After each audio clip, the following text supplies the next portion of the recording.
All right, let's get right into it. You know how you update the apps on your phone or the software on your laptop? It's usually just a simple click, right? No big deal. But what happens when that one little click could impact thousands, maybe even tens of thousands of systems inside a huge company? How do big organizations handle tech changes without everything just falling apart? Well, that's exactly what we're going to break down today. And right there, that's the core difference. When you update your own laptop, it's pretty much a one-and-done deal. It's your world. But in a big company, a single change, even something that sounds simple, like a software patch or a tiny firewall tweak, can send ripples across the entire network. The scale we're talking about it's mind-bogglingly bigger. And with that scale comes the risk of just massive, massive disruption. So what happens if you just don't manage this stuff? Imagine the Wild West, a total free-for-all, where anyone can change anything whenever they feel like it. I mean, you'd have systems crashing left and right, apps that used to work together suddenly giving each other the silent treatment, and the worst part? Massive security holes. An unpatched system is basically a wide-open door, and in the business world, that's like putting up a giant "Welcome Hackers" sign. Okay, to stop that nightmare from ever happening, companies have something called change management. And look, I know what you're thinking.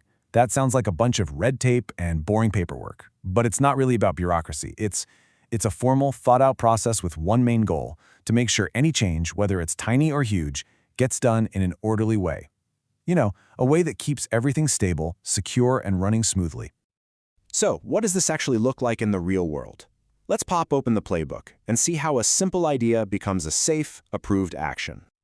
You know, the journey of a change request is super logical. It's not random at all. It all kicks off with a formal request. Then it goes through a serious risk analysis. Then it gets a thumbs up or a thumbs down. And only after that does it actually get put into place and checked. Think of each step like a checkpoint, a gatekeeper, making sure everything is safe and sound. And this is where it all starts, with that formal request. The whole point of this piece of paper, or, digital form, is to get everything out in the open right from the get-go. Why are we even doing this? What's the scope? Are we talking one server or 1,000? And maybe most importantly, what could this do to the business? All that info? That's the bedrock for every single decision that comes next. So, it all boils down to this crazy balancing act. The folks making the call, usually a group called a change control board, they have to weigh two huge risks against each other. On one side, you've got the risk of making the change and, maybe breaking something.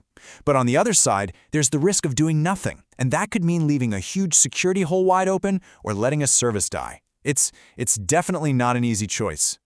But you know what? This whole thing isn't just about tech and code. At its heart, it's really about people. So let's take a look at who's involved and what's actually on the line for them. Okay, first you've got the owner.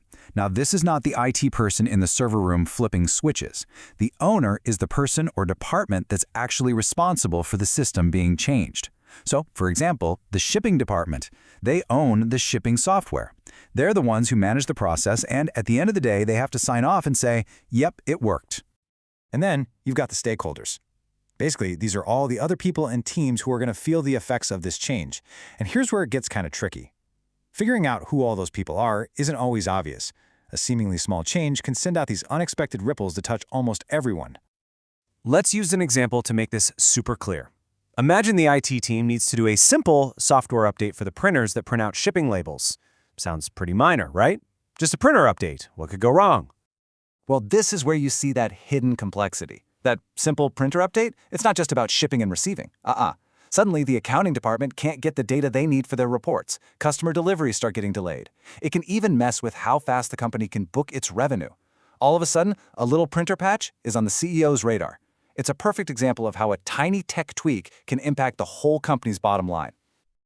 Okay, so with stakes this high, you obviously can't just cross your fingers and hope it all works out.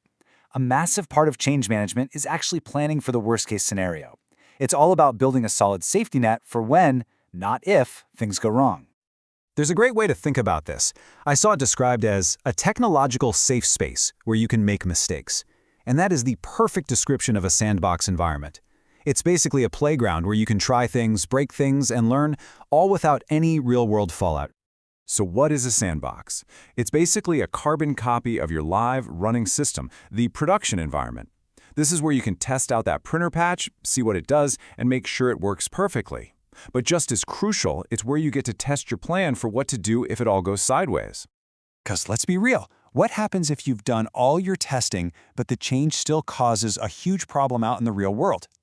This is why you never, ever go forward without a documented backup plan. It's your escape hatch, a step-by-step guide on how to rewind time and put everything back exactly how it was.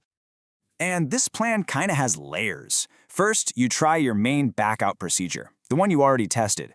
If that doesn't fix it, okay, plan B might be to manually uninstall the patch or undo a setting.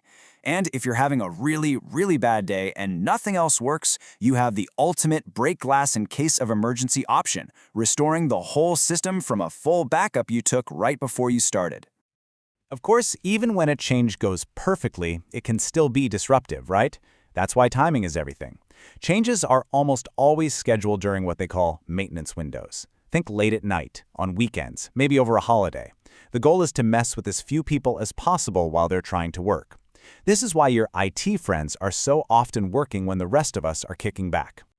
And sometimes, there are periods on the business calendar that are so critical, the risk of making any change is just way too high. Think about a retail company. That window between Thanksgiving and New Year's, that's their Super Bowl. So during that time, they'll usually declare a change freeze. That means absolutely no changes. None. Period. The #1 priority is just keeping the lights on and the system stable. Okay, so we've looked at the steps, the plans, the people. Let's zoom out for a second and look at the big picture. Why does all of this matter so much? So here's what it all comes down to. First, change management stops chaos. It gives you a clear roadmap. It also strikes that crucial balance between moving forward and staying stable and secure. It gets that a tech change is really a people change, and you have to think about all the stakeholders. It makes you stronger by forcing you to plan for failure. And when you put it all together, this is what lets a company grow and adopt new tech safely without, blowing itself up. And that leaves us with one last question to chew on. It's really easy to look at all of this, the forms, the meetings, the approvals, and just write it off as annoying bureaucracy. But what if that's not what it is at all? What if this careful, deliberate process is the invisible scaffolding that's actually holding our entire digital world together?